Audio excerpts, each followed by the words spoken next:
No se escucha nada. Porque se desconectó el licenciado, se de plano perdió señal. Ah, gracias.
Conecta.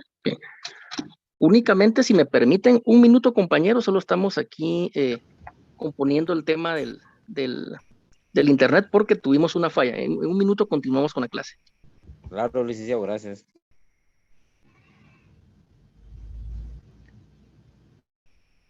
Pues fíjate que las estaba viendo y sí, ¿verdad? Como que está mejor la segunda que la primera, porque de la primera, ay, La segunda está mejor que la primera. ¿Por qué?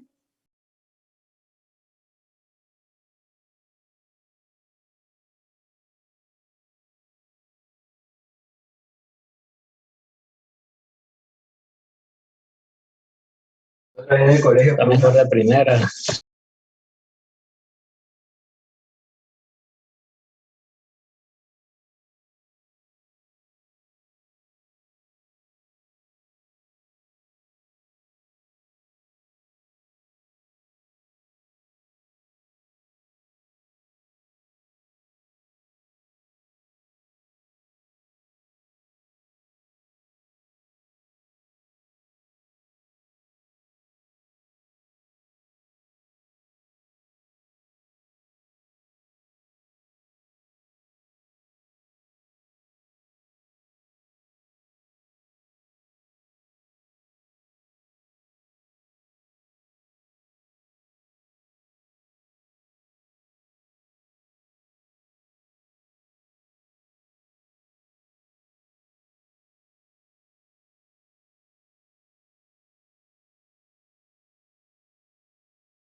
Pues si no vas a salir vos ahí. Saber que estoy. Vale. Bien, ¿me escuchan ahora claro, compañeros? Estoy claro. Bueno, vamos a continuar. Entonces, el tema que tenemos para el día de hoy es acerca de la clasificación del procedimiento administrativo. De eso vamos a hablar el día de hoy. Únicamente les pregunto, compañeros, ¿se ve ahí la presentación en sus pantallas? Sí, licenciado. Sí, licenciado. Bueno, entonces el procedimiento administrativo, compañeros, tiene una clasificación. En este caso, quiere decir que el procedimiento administrativo no es solo de una clase, sino que hay de varias clases. Entonces, hay varios tipos de procedimiento administrativo. Algunos le llaman clases, otros les llaman tipos, otros le llaman tipología.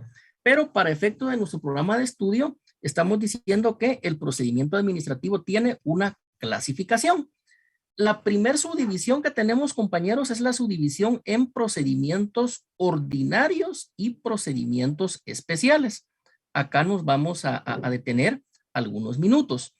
Los procedimientos, el procedimiento, mejor dicho, ordinario, por lo regular va a ser el que reviste menor dificultad, el que reviste menor complejidad. Y básicamente en estos procedimientos ordinarios siempre van a ser partes o sujetos la administración pública y el administrado. Que ya en clases anteriores hemos dicho que por administración pública tenemos que entender cualquier dependencia del Estado, llámese ministerio, secretaría, municipalidad o bien una gobernación departamental, y por administrado a cualquier persona particular, habitante de la República de Guatemala o ciudadano. Tiene varios nombres lo que es el administrado. Entonces, este procedimiento ordinario, su característica principal, lo que lo hace diferenciarse de los procedimientos especiales, reitero, es que tiene menor complejidad, tiene una menor cantidad de sujetos que intervienen, es decir, tiene una menor cantidad de sujetos intervinientes en el mismo. Por eso se le llama procedimiento ordinario. Es el procedimiento administrativo tipo, el común, es el que más podemos apreciar en la realidad. El procedimiento administrativo ordinario es el que vemos todos los días en las municipalidades, en las direcciones generales de los ministerios de Estado, etc. Por su parte, los procedimientos administrativos especiales, la característica que tienen es que tienen mayor complejidad. Es decir, por lo regular no van a ser únicamente dos partes, sino que pueden ser 3, 4, 5 o más partes las que intervengan en el mismo. Por ejemplo, puede intervenir la administración pública, pero también puede intervenir una persona denunciante y un denunciado o un reclamante, como le llama la doctrina. Entonces, estos procedimientos administrativos especiales, reitero, son los que tienen mayor complejidad. Los asuntos que se van a discutir van a ser más complejos. Se va a tener que llevar a cabo un análisis más profundo, un análisis más exhaustivo, porque en estos casos revisten mayor complejidad para su resolución y van a intervenir más de dos sujetos intervinientes. Por lo regular, en el procedimiento administrativo, repetimos, va a ser únicamente administración pública y administrado. Acá no. Acá va a ser administración pública, el órgano administrativo del cual hablábamos en clases anteriores, y puede haber un denunciante o dos denunciantes y personas denunciadas o personas reclamantes. Entonces, por eso se le llama procedimientos administrativos especiales por la complejidad que tienen. Entonces, compañeros, la primera división va a ser entre procedimiento administrativo ordinario y procedimiento administrativo especial. La diferencia es que el primero, por lo regular, van a ser cuestiones un tanto con menos complejidad, un tanto leves, y en los procedimientos especiales van a ser cuestiones que ameritan mayor análisis porque son más complejas, son más difíciles de resolver y van a haber más de dos personas intervinientes. En los dos, por razones obvias, siempre un interviniente va a la administración pública, pero en adelante está la diferencia que puede ser 1, 2, 3, 4 intervinientes. También estos números estos nombres van variando en la doctrina. Entonces, esta es la primera subdivisión.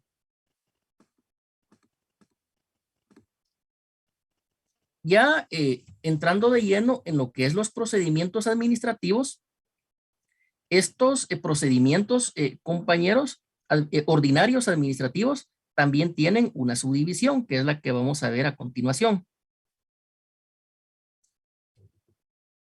Hay un procedimiento cuya aprobación es automática y hay un procedimiento de evaluación previa. Entonces, ¿cuál es la diferencia? Acá la diferencia, compañeros, estamos hablando que, vamos a agrandarlo un poquito. En el primero, que es el procedimiento de aprobación automática, en este caso es que el ciudadano, el habitante del territorio de la República de Guatemala, el particular, esta persona va a someter una solicitud o un requerimiento ante la administración pública.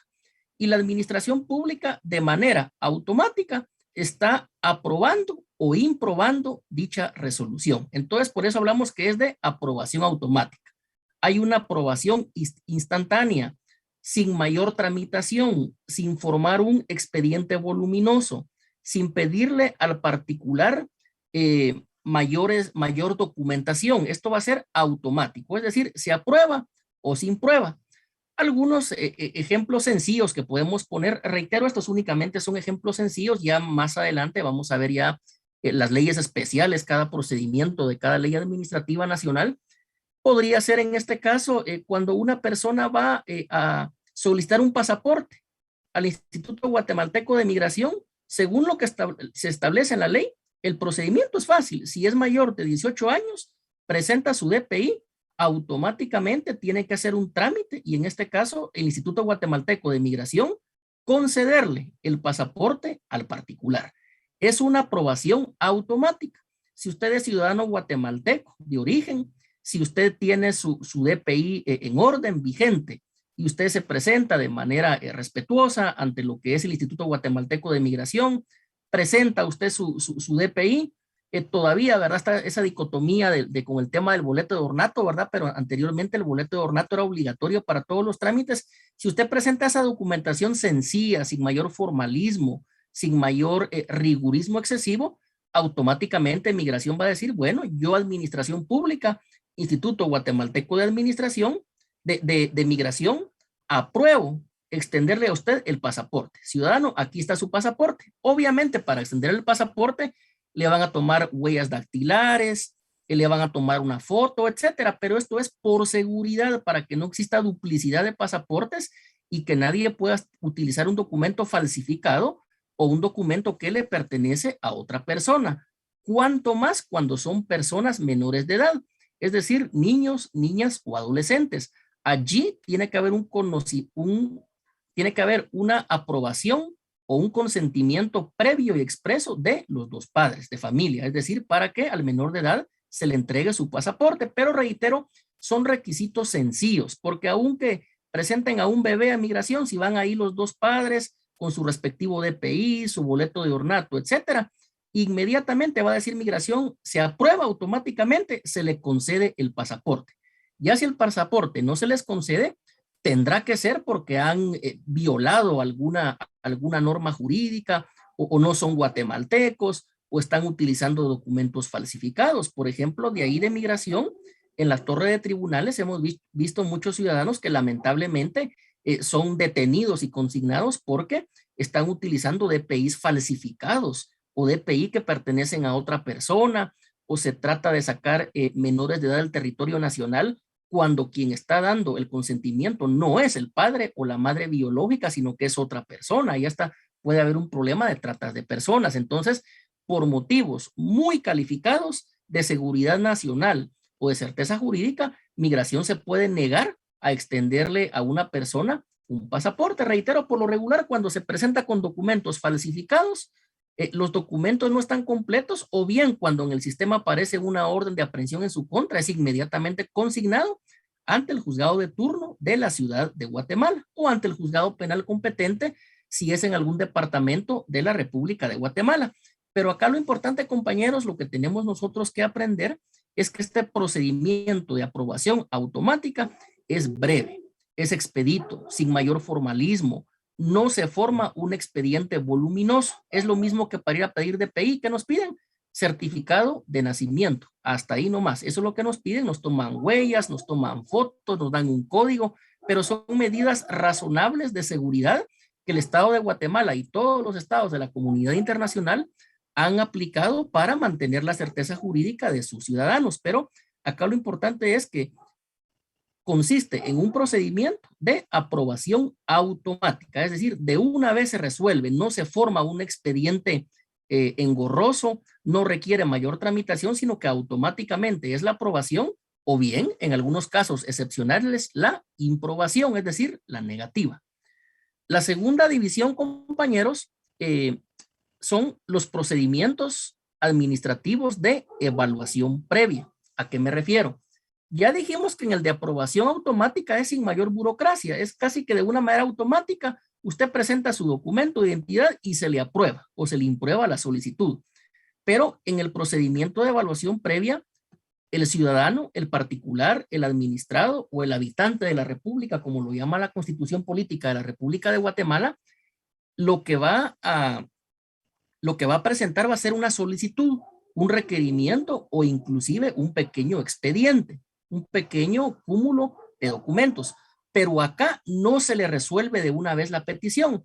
Acá hay una evaluación previa, hay un examen previo, hay un análisis previo.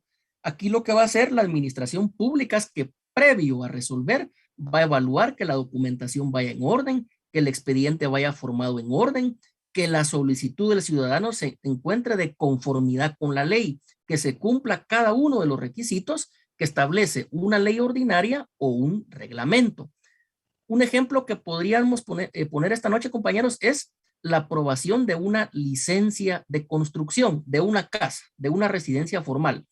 Ese procedimiento administrativo no es automático, no se da de la noche a la mañana, porque fíjense, compañeros, que cada municipalidad es autónoma. Entonces, cada municipalidad va a tener un reglamento de construcción. No van a ser los mismos requisitos acá en la ciudad de Guatemala que, por ejemplo, los que van a ver en Nevaj Quiché. Acá en Guatemala, en primer lugar, el suelo es distinto. Aquí los riesgos son distintos. La construcción, por ejemplo, no puede estar muy cerca del aeropuerto porque puede estar en riesgo, etcétera. En cambio, una construcción, por ejemplo, en el municipio de Nevaj Quiché, ahí es diferente. Ahí lo que tiene que verificar una municipalidad es que la casa, por ejemplo, no esté a la orilla de una ladera o de un cerro que se le vaya a venir encima, entre otras cuestiones. Entonces, este procedimiento lleva una evaluación previa, porque aquí la administración pública, en este ejemplo, va a analizar que hay un plano, de qué materiales se va a fabricar la residencia, o si es un edificio o una construcción grande, tiene que haber un estudio de impacto ambiental. Es decir, que con esa construcción no se ponga en riesgo los recursos hídricos, es decir, el agua, que no se ponga en riesgo la flora, la fauna, que no se contaminen los lagos, los ríos. Eso es lo que tiene que hacer la administración pública cuando es un procedimiento administrativo de evaluación previa. Yo les puse un ejemplo, que sería la obtención de una licencia de construcción, pero hay más ejemplos, compañeros. Por ejemplo, cuando alguien va a instalar una hidroeléctrica, fíjense que ese trámite de una hidroeléctrica, compañeros, es un trámite largo, es un trámite extenso, pero ahí no solo participan abogados, participan ingenieros, geólogos, ingenieros en electricidad, y para que una hidroeléctrica sea autorizada, créanme, es un expediente voluminoso, y por lo regular van a contratar a un abogado experto en derecho administrativo o a un bufete que tenga esa experiencia, que tenga ese expertise, porque para construir una hidroeléctrica hay que invertir millones de dólares. Entonces, obviamente, para obtener esta licencia hay que formar un expediente administrativo muy amplio. Por ello es que hay una evaluación previa y al final, en este caso, el Ministerio de Energía y Minas va a decir, apruebo la hidroeléctrica, o la impruebo, pero previa evaluación.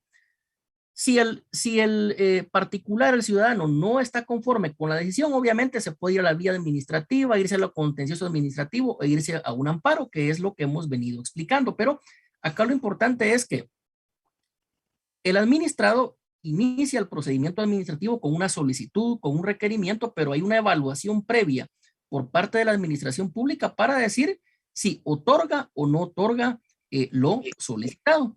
Pero acá también tenemos una subdivisión, compañeros, está A y B. En el inciso A tenemos con silencio negativo y en el inciso B con silencio positivo. ¿Pero qué te parece que le cambió la medicina? Únicamente vamos a recordar, compañeros, que por favor apaguen sus micrófonos para continuar. Gracias. Entonces les decía que en primer lugar está con silencio negativo, que es de lo que el otro día nos preguntaba una compañera. ¿Qué pasa si la administración pública no responde? Y leímos aquel artículo, ¿verdad, compañeros? De los 30 días y que en determinado caso, si la administración pública no contesta el requerimiento, si no contesta la solicitud, se va a entender por un silencio negativo. Es decir, la administración pública dijo no. Y de ahí nos podemos ir a un proceso contencioso administrativo en contra de este silencio negativo. Entonces, silencio negativo significa que en este procedimiento de evaluación previa, si la administración pública no nos contesta nuestra solicitud, si no nos contesta nuestro requerimiento, si no nos indica si tenemos licencia para construir la casa, si no nos indica si tenemos licencia para construir la hidroeléctrica, en este caso hay un silencio negativo. ¿Ese silencio qué significa? Que la administración pública está diciendo no al lugar, indica sin lugar la solicitud. Pero también la doctrina nos enseña otra clase de silencio y es el silencio positivo. Eso significa que si la administración pública ha realizado esa evaluación previa, pero no contesta nuestro requerimiento, si no resuelve nuestra solicitud en determinado ámbito de tiempo, una semana, 2 semanas, 30 días, etcétera, lo que digan las leyes o los reglamentos, en este caso va a haber un silencio positivo. Y se entiende que si hay silencio es porque la administración pública está diciendo con lugar, al lugar a que se construya la casa o al lugar a que se construya una hidroeléctrica, etcétera. Entonces, en este caso, reitero, el silencio de la administración pública, que es esa falta de resolver una solicitud, de resolver un requerimiento, va a significar que la respuesta es positiva, que es un sí. Entonces, estos procedimientos de evaluación previa, dijimos, se subdividen con silencio negativo y con silencio positivo. Esta sería entonces una subdivisión de los procedimientos ordinarios, que ya dijimos que son los que tienen menor complejidad. Está un procedimiento ordinario con aprobación automática y un procedimiento ordinario con evaluación previa, que puede finalizar con un silencio negativo o con un silencio positivo, o bien con una resolución por escrita y expresamente donde digan sí o no, al lugar o no al lugar, lo solicitado por el administrado. También, compañeros, hablamos de lo que es los procedimientos administrativos, especiales, que dijimos con anterioridad que esto la doctrina los define como aquellos que tienen mayor complejidad o bien donde hay más de 2 partes. También permítanme decirles que la doctrina tiene más clases de procedimientos, hay más tipos de procedimientos. Acá estamos poniendo 4 ejemplos, pero si nos ponemos a recopilar todos los libros, los artículos científicos, van a ver como 20 clases de procedimiento administrativo, pero podemos decir que en estos que estamos tratando el día de hoy, la doctrina sintetiza o se pueden subsumir las demás clases de procedimientos administrativos. No todos los procedimientos administrativos que se ven en la doctrina están regulados en la legislación administrativa guatemalteca. Es decir, algunos que los vamos a ver, pero únicamente en el derecho comparado, que se aplican en otros países y no en el nuestro. Pero por lo regular, en estos 4 que estamos tomando el día de hoy, sí se ven en lo que es la legislación administrativa guatemalteca. Pero reitero, así como se los dije con el tema de los principios del procedimiento administrativo, nosotros vimos 20. En esos 20 podemos resumir o sintetizar todos los principios que vamos a encontrar en la doctrina, en la literatura jurídica. Algo similar vamos a hacer con la clasificación del procedimiento administrativo porque, reitero, hay más tipos, hay más clases según la doctrina. En la segunda clase que vemos el día de hoy es el procedimiento administrativo especial. Y en primer lugar se habla de un procedimiento trilateral. ¿Qué significa eso? Trilateral, que van a haber 3 o más partes. Por los determinado tema. Pero acá en lo que es trilateral hay un ejemplo clásico. Aquellos procedimientos administrativos que inician por denuncia de un particular. Obviamente, si hay una persona denunciante, también hay un denunciado. Y el ejemplo más sencillo, el ejemplo más clásico sería que un particular denuncie ante la municipalidad a otra persona que está levantando un muro sin los debidos materiales, sin que sea un muro bien construido y que por lo tanto ese muro vaya a poner en peligro o en riesgo las demás viviendas o exclusivamente la vivienda de la persona denunciante. Entonces es trilateral porque hay tres partes. La administración pública, que en este caso podría ser un juzgado de asuntos municipales o un consejo municipal, va a haber una persona denunciante, que es quien está denunciando que están construyendo un muro de manera ilegal que no cumple con los requisitos de seguridad, y va a haber una persona denunciada, que es la persona que efectivamente está construyendo ese muro, aunque sea en su propiedad. Hay más ejemplos, el ejemplo del vecino que tapa el desagüe de agua pluvial, el ejemplo del vecino que se le ocurre construir una fábrica y el humo emana gases tóxicos y está contaminando a toda una cuadra, a una colonia o a una vivienda en particular, entre otros ejemplos. Entonces, reitero, se llama trilateral porque hay tres partes: administración pública, denunciante y denunciado. También la doctrina a veces al denunciante le llama persona reclamante y al otro le llama reclamado, ¿verdad? Es decir, puede tener varios nombres. Lo importante es que van a ser tres personas, pero pueden ser más, porque podrían ser dos personas, las denunciantes y uno el denunciado, o podría ser una sola persona denunciante, pero podrían ser 4, 5 o 6 los denunciados, o podría ser toda una cuadra o una manzana la denunciada por estar incumpliendo con los reglamentos o las leyes administrativas. Entonces, por eso se le llama procedimiento trilateral, porque van a haber tres sujetos, tres personas intervinientes o más. Pueden ser 4, 5, 6 o más personas. Esta es la primera división de lo que es el procedimiento administrativo especial trilateral. También hay un procedimiento sancionador. Acá nos vamos a detener un momento, compañeros. Fíjense que hay una parte del derecho que algunos estudian en el derecho penal y otros en el derecho administrativo. Este se llama derecho administrativo sancionador. Así se llama.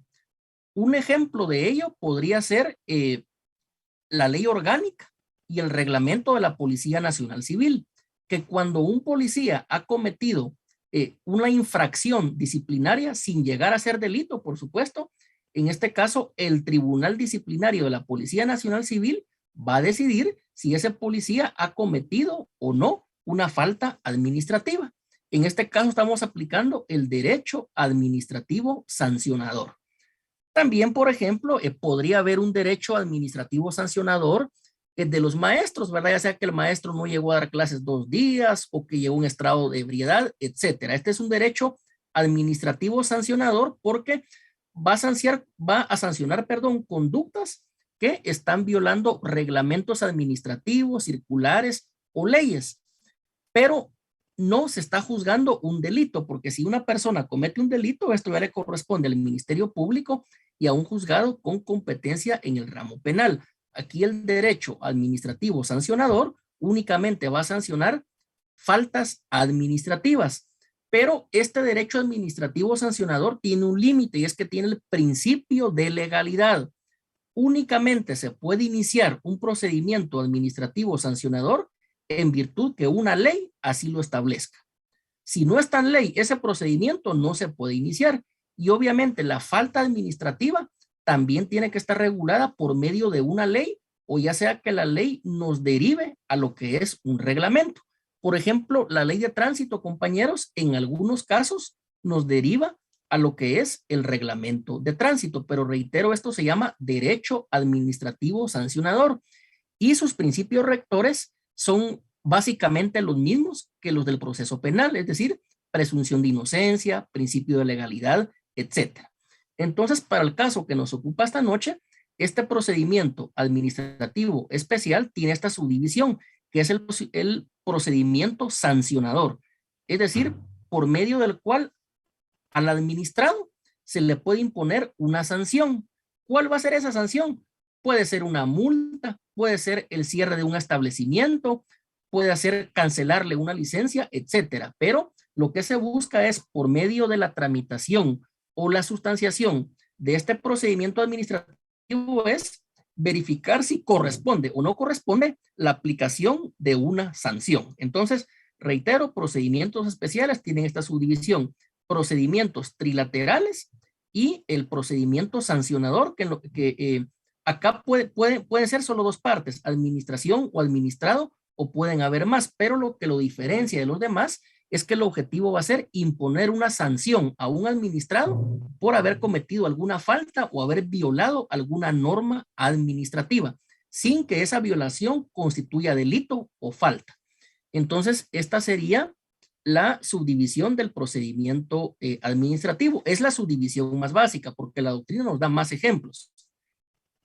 Hablamos de los procedimientos ordinarios, hablamos de los procedimientos especiales y dijimos que el ordinario se subdivide en procedimientos de aprobación automática y procedimientos de evaluación previa, el cual se subdivide con silencio negativo y con silencio positivo. Y también hablamos de la división de procedimientos especiales, los cuales se subdividen en procedimiento trilateral y en procedimiento sancionador. En cuanto a este tema de la clasificación del procedimiento administrativo, pregunto, compañeros, si tienen alguna duda o alguna pregunta en concreto, la pueden formular en este momento, por favor. Sí, licenciado, sí podría repetir lo que es el silencio negativo y el positivo, tal vez, porque en los dos dijo usted que no se contesta, entonces creo que no quedó muy claro. Sí, efectivamente. Esto consiste en que el administrado formula un requerimiento o una petición ante la administración pública, pero la administración pública, aunque ya ha hecho una evaluación previa, ya hay un expediente, ya hay un trámite, etcétera, en este caso calla, no contesta. Entonces, esa falta de contestación se llama silencio. Este silencio puede interpretarse como silencio negativo o puede interpretarse como silencio positivo. Se interpreta como silencio negativo cuando la ley nos indica que si la administración guarda silencio, significa que la resolución es sin lugar, que no ha lugar la petición que hace el ciudadano. Y se interpreta como silencio positivo cuando ese silencio o esa falta de contestación o esa falta de resolución del procedimiento administrativo se interpreta de manera positiva. Y en este caso es que el silencio significa que la administración pública ha declarado con lugar nuestra solicitud, que ha declarado con lugar nuestro requerimiento. Un ejemplo básico: un ciudadano pide licencia de construcción. Si existe silencio negativo, es que ese silencio se va a interpretar que la municipalidad no concedió la licencia de construcción. Pero si hubiera silencio positivo, significa que ese silencio, esa falta de resolución, quiere decir que efectivamente la municipalidad dio permiso que se construyera la obra, que se construyera el edificio o la residencia.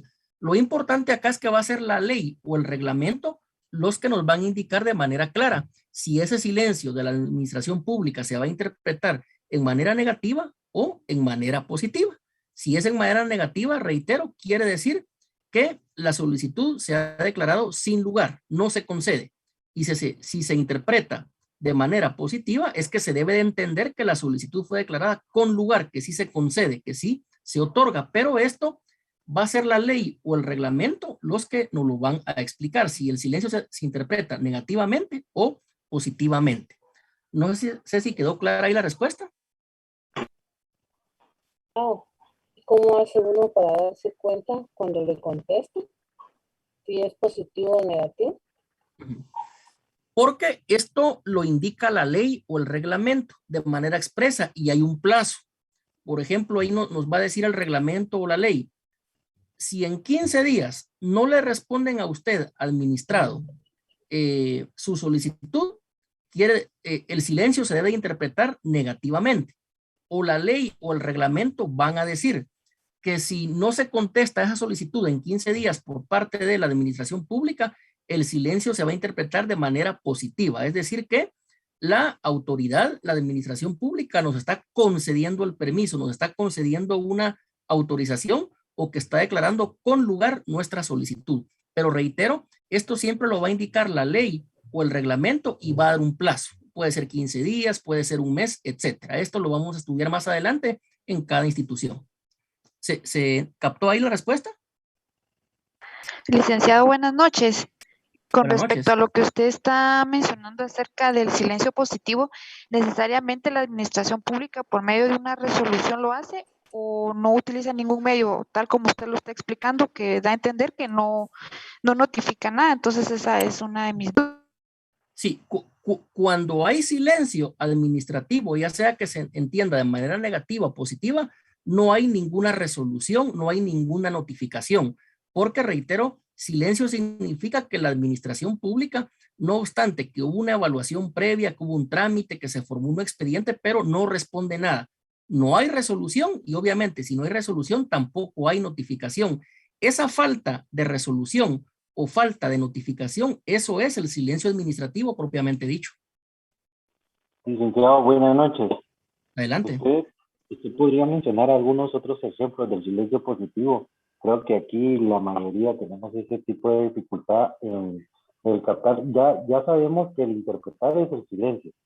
Cuando se da de forma negativa es cuando la administración pública resuelve no al lugar. Ahora, en lo positivo, ¿usted podría brindarnos otros tipos de ejemplos para tratar la manera de comprender más el silencio positivo, Liz, porfa?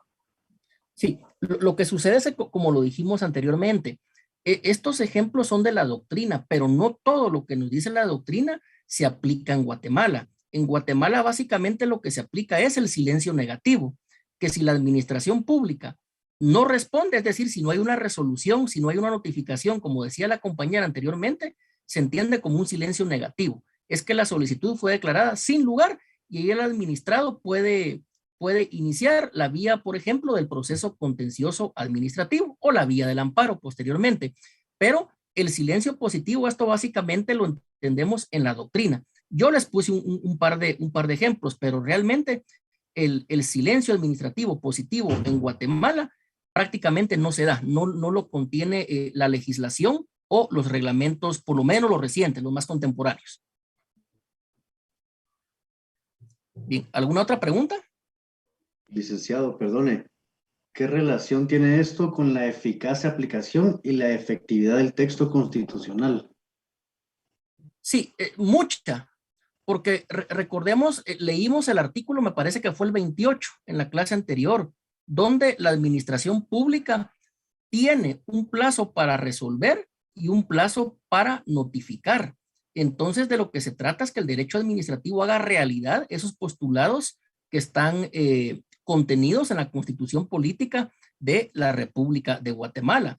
Realmente, el silencio administrativo tendría que ser una excepción y tendría que ser una anomalía, es decir, tendría que ser la excepción y no la regla, porque la regla debe de ser que la administración pública resuelva, es decir, que dicte una resolución y que esa resolución le sea notificada al administrado.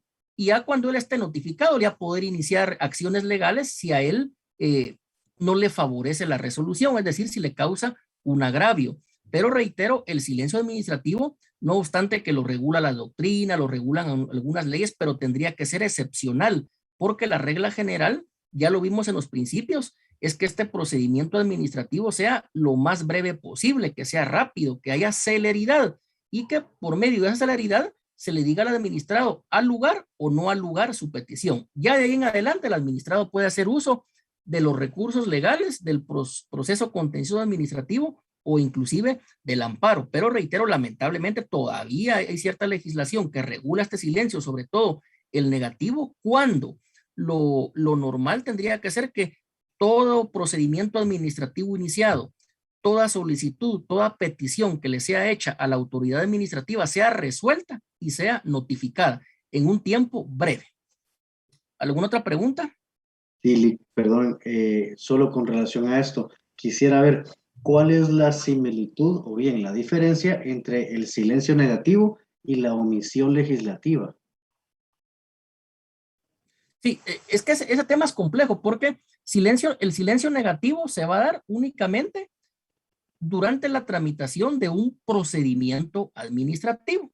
Ya dijimos que este procedimiento administrativo se va a sustanciar ante la administración, un ministerio, una alcaldía, una gobernación, etcétera. Pero reitero, el silencio administrativo se da durante la sustanciación de este procedimiento administrativo. La omisión legislativa, básicamente eso tiene que ver con derecho constitucional y con derecho parlamentario. Por ejemplo, la Constitución Política de la República de Guatemala, que data del año 1986, indica que el Congreso tiene que crear varias leyes. Una ley, por ejemplo, es la Ley General de Aguas. ¿Será que hay ley de aguas actualmente? No hay, compañeros. También la Constitución regulaba lo que era la carrera judicial, es decir, la carrera de jueces y magistrados. Sin embargo, la ley de la carrera judicial, la ley anterior, fue creada hasta 1999. Y en este caso, la nueva ley data del año 2016. Pero imagínense, la Constitución es de 1986. Ahí le dicen al Congreso, Congreso de la República de Guatemala va a crear tales leyes. Sin embargo, la ley de aguas no se ha creado. Y han pasado, ¿qué? Más de 30 años de vigencia de la Constitución. Y la ley de la carrera judicial fue creada de manera tardía. Acá en estos casos se puede hablar de una omisión legislativa. Otro ejemplo sería cuando la Corte Interamericana de Derechos Humanos resuelve que el Estado de Guatemala modifique determinada ley y que no lo haga el Congreso de la República. Un ejemplo sería la adecuación del delito de tortura. El delito de tortura aún no ha sido modificado o bien desarrollado por parte del Congreso de la República de Guatemala. Aquí habría una omisión legislativa, pero la omisión legislativa únicamente la puede cometer el Congreso de la República de Guatemala, mientras el silencio administrativo lo comete la administración pública durante el desarrollo de un procedimiento administrativo. ¿Alguna otra pregunta? Sí, licenciado, buenas noches. Perdón, Diego. Sí. Adelante. Perdón. La ley de aguas, bueno, hace poco por la Municipalidad de Guatemala, bueno, hicimos una petición sobre el reglamento de aguas, ¿verdad? Entonces sí, sí está muy, como le dijera yo, está muy encerrado eso del tema de aguas, porque a veces no lo quieren enseñar, o como en otras palabras, bueno, hicimos un procedimiento administrativo de petición porque el reglamento de aguas no lo quiere la municipalidad de mostrar, porque a veces hay irregularidades, ¿verdad? Bueno, hemos tenido muchas experiencias de que a veces el contador está irregular o algo así. Entonces, este procedimiento está muy afectuoso por el simple hecho de que la municipalidad a veces no quiere responder a los procedimientos administrativos, ¿verdad? Porque a veces no les conviene, ¿verdad? Entonces, es que efectivamente por eso es que la Constitución dice que el Congreso debe crear una ley de aguas, porque efectivamente, por lo menos en la ciudad de Guatemala, está el agua que distribuye en Paua, hay otra que se la compran a empresas privadas donde hay pozos, etcétera. También está el agua de los condominios, está el agua de los residenciales, que algunos dicen que es propiedad privada, otros dicen que es servicio público. Hay otro régimen de aguas que las municipalidades intervienen en el servicio de agua en un condominio o en una colonia porque la empresa es deficiente en satisfacer esa necesidad de agua. Reitero, sin agua no hay vida, sin agua lo que hay es muerte. Un ser humano puede vivir sin electricidad, puede vivir hasta sin una casa, pero sin agua es imposible. Entonces, en ese orden de ideas, lo que hay ahí es un desorden porque no se ha regulado de una manera correcta, de una manera que todos los ciudadanos puedan comprender lo que es el tema del agua y que de esa manera el procedimiento administrativo, en este caso el procedimiento de evaluación previa, fuera diligenciado de una manera más rápida y de una manera correcta e idónea. ¿Hay alguna otra pregunta, compañeros? Bien, yo creo que ya no hay preguntas.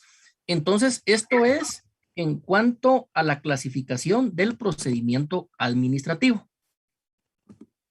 Acá tenemos la clasificación, tenemos los procedimientos ordinarios y los procedimientos especiales. Y ya casi estamos sobre la hora, tal vez hoy el repaso solo lo vamos a iniciar, pero previo a dar un repaso o una revista general a lo que hemos hablado durante el desarrollo del curso, compañeros, pregunto si alguien tiene alguna pregunta o quiere que se repase algún tema, lo puede hacer en este momento y con mucho gusto se hace.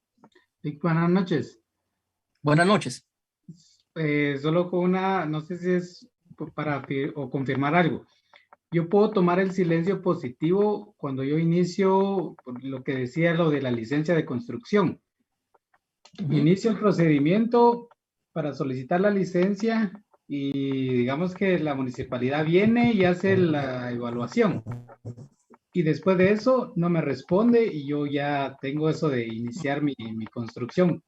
Y si no me responde, puedo tomarlo como un silencio positivo. Exactamente, pero lo puede interpretar como positivo únicamente que una ley o un reglamento así lo digan. Que le digan, señor administrado, si en tal plazo la administración pública no le responde, si no dicta una resolución, ese silencio usted lo va a interpretar de manera positiva. Es decir, de la ley nace, ya sea el silencio interpretado positivamente o negativamente. Si la ley no dice nada, que usted no lo puede interpretar de manera positiva o negativa, en este caso lo que hay es un procedimiento inconcluso. Gracias, Lee. Bien, ¿alguna otra pregunta, compañeros? Buenas noches. Entonces, sí, adelante. Ay, disculpe. Fíjese que yo he tomado pantallazos de sus clases y todo, pero lamentablemente borré algunas. ¿Usted va a compartir estas diapositivas el día de hoy con el repaso? Efectivamente, compañeros. Fíjense que había habido ahí un poquito de problema con el tema de la plataforma, pero el día de mañana, a más tardar a mediodía, ya está subida la presentación completa a la plataforma y algunos folletos ahí que pueden servir para reforzar lo ya visto en clase. Lick, una pregunta. ¿Sí? Un ejemplo. Entonces, este procedimiento administrativo, yo lo asimilo más por un ejemplo, los juzgados municipales, ¿verdad? En dado caso, una multa. Esta dicha multa fue respondida mes después que dice la ley de tránsito. Entonces ya sería un ejemplo en forma positiva para mí.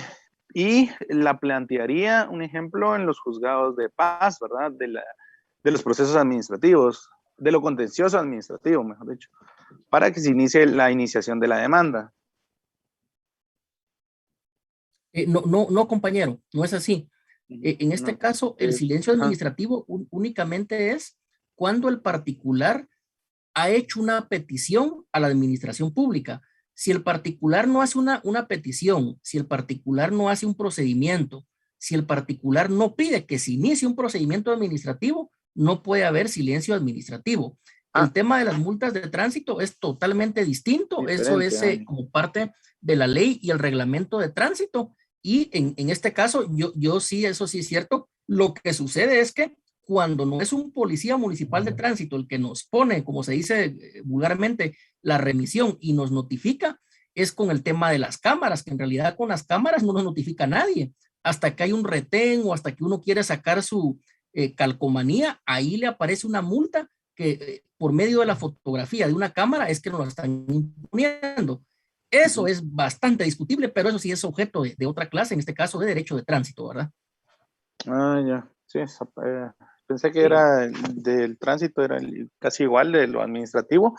En dicha ocasión se le pone a la administración pública, pero como es, sí, esa parte. Gracias, Lee. Bien, ¿alguna otra pregunta, compañeros? Bien, pero estamos con el tema del repaso. Si ya no hay más preguntas sobre la clasificación del procedimiento administrativo, alguien que tenga algún tema en particular que necesita que se vuelva a explicar, o bien hacemos un repaso general de todo el contenido. Repaso general. Buenas noches. Buenas noches. A ver, una compañera yo creo que iba a hacer una pregunta. Sí, buenas noches, licenciado.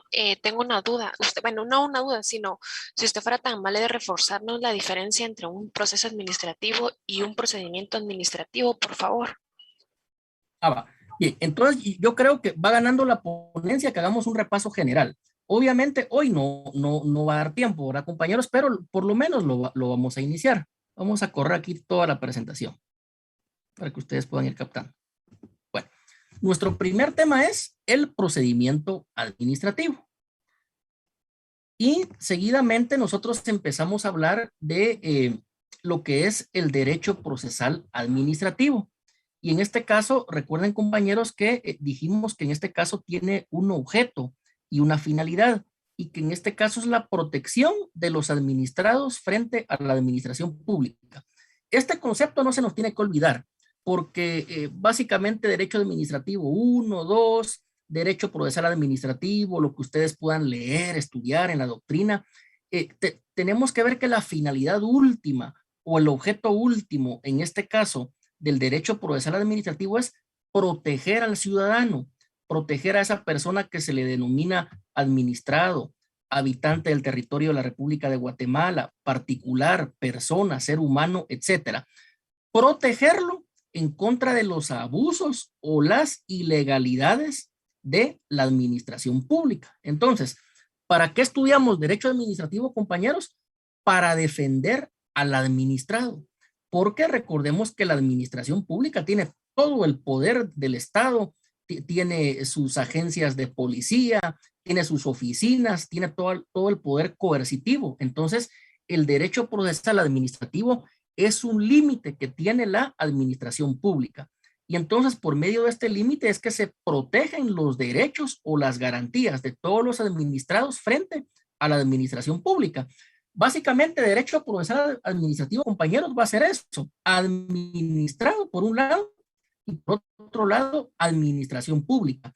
Y la administración pública violándole o restringiéndole sus derechos, sus garantías a la persona administrada. Por eso es que estudiamos derecho administrativo, para defender al administrado, ya sea que usted vaya a ser abogado dedicado a litigio, que vaya a ser abogado de la PDH, de PGN, etcétera. Pero este es el objeto y el fin del derecho procesal administrativo: proteger los derechos o las garantías del administrado frente a la administración pública.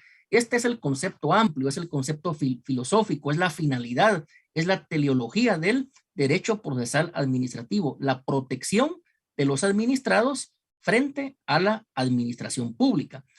Pero también dijimos que cuando la administración pública no entra en razón, sigue cometiendo ilegalidades, sigue dando resoluciones ilegales, sigue violando sus derechos a las personas administradas, en este caso la persona administrada se puede acoger a lo que es la función jurisdiccional. Por eso decimos que si ya hicimos uso de los recursos administrativos, por lo regular recurso de revocatoria y recurso de reposición, y no hemos podido encauzar ese actuar de la administración pública, nos podemos ir a un proceso contencioso administrativo. Y este sí ya no va a ser un procedimiento, sino que va a ser un proceso judicial ante una sala del Tribunal de lo Contencioso Administrativo.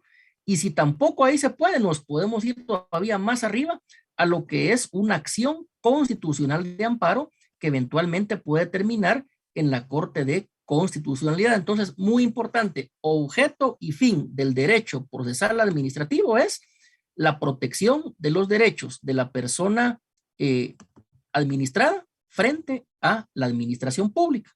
También dijimos que hay una dinámica, ¿verdad? En esta dinámica estamos hablando acerca de lo que es los actos o las resoluciones administrativas.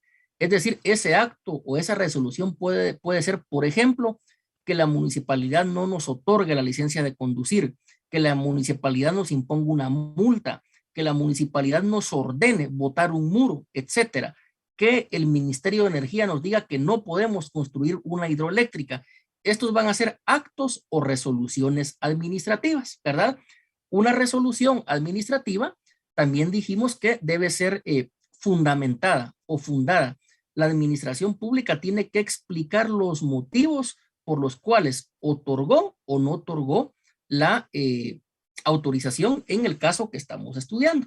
Entonces, la primera parte de la dinámica va a ser las resoluciones administrativas o los actos que ejecute la administración pública. En este caso, Si estos actos o estas resoluciones son ilegales, violan derechos fundamentales o violan garantías, esta dinámica nos va a llevar a los recursos administrativos, es decir, aquellos recursos administrativos que se van a presentar ante la misma autoridad que emitió la resolución ilegal o ante su superior jerárquico, para que conozca lo que el inferior jerárquico dictó en una resolución de manera ilegal. Si aún presentando estos recursos administrativos, que por lo regular van a ser revocatoria o reposición, aunque las leyes administrativas tienen otros recursos administrativos que posteriormente vamos a ver, si así no se soluciona el problema, bueno, entonces la dinámica nos va a llevar a lo que es un proceso contencioso administrativo. Este proceso contencioso administrativo es el administrado en contra de la administración pública, pero en sede judicial. Esto ya no es un procedimiento administrativo, sino que es un proceso judicial que se va a llevar a cabo ante un órgano jurisdiccional, que en este caso va a ser una sala del Tribunal de lo Contencioso Administrativo. Y acá el organismo judicial o el Poder Judicial va a tener que revisar si esa resolución administrativa o ese acto administrativo fue ejecutado de manera ilegal, o bien si se violaron o no se violaron derechos fundamentales o garantías de la persona administrada. Entonces la dinámica es así, compañeros. Primero, actos o resoluciones administrativas ilegales. En segundo lugar, la presentación de recursos administrativos en contra de estas resoluciones ilegales.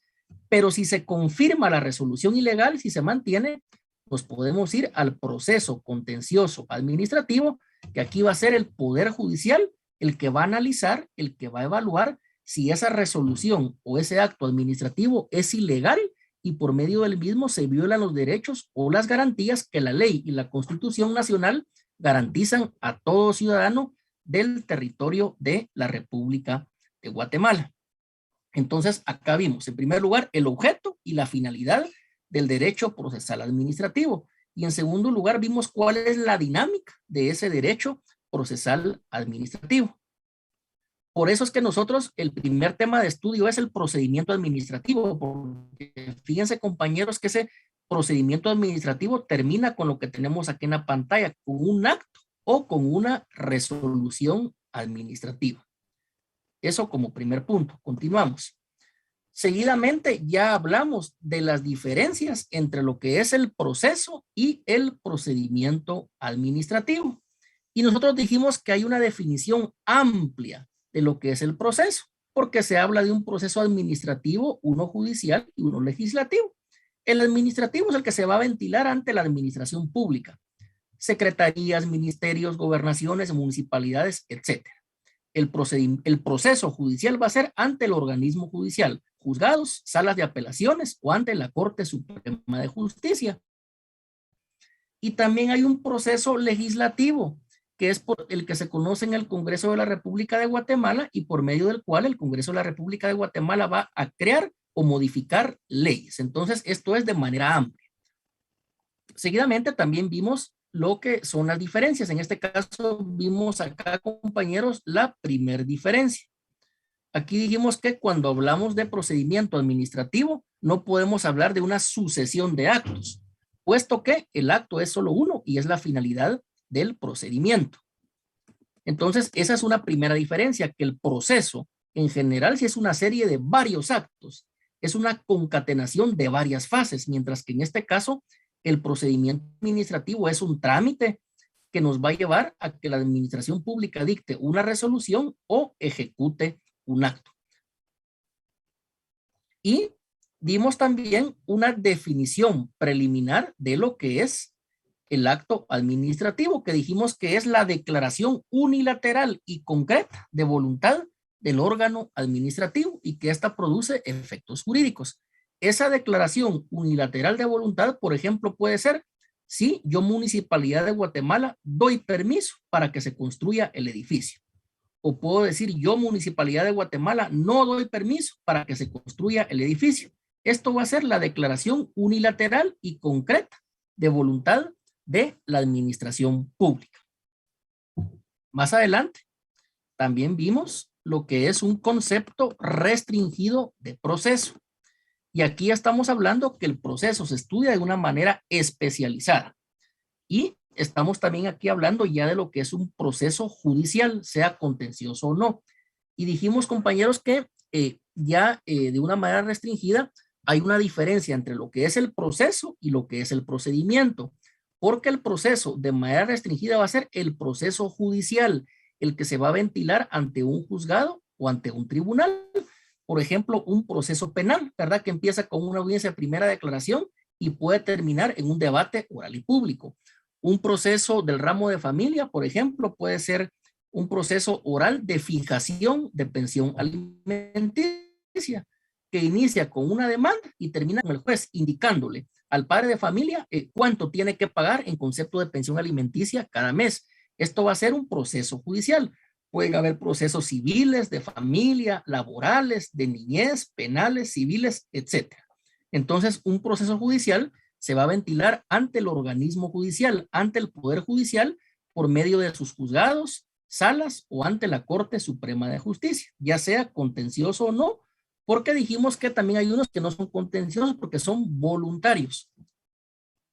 Y también dijimos que el procedimiento administrativo es distinto porque el procedimiento administrativo se va a tramitar, se va a sustanciar o se va a ventilar ante lo que es la administración pública, con todos los ejemplos que hemos dado. Ministerios de Estado, municipalidades, secretarías, direcciones departamentales de educación o de salud, etc. Entonces, esta es la primera parte, la más general de nuestro repaso. La segunda parte de nuestro repaso la vamos a dar en la siguiente clase y ahí les vamos a dar la oportunidad que ustedes puedan hacer preguntas sobre el repaso. Y vamos a continuar también con el desarrollo de nuestro programa de estudios.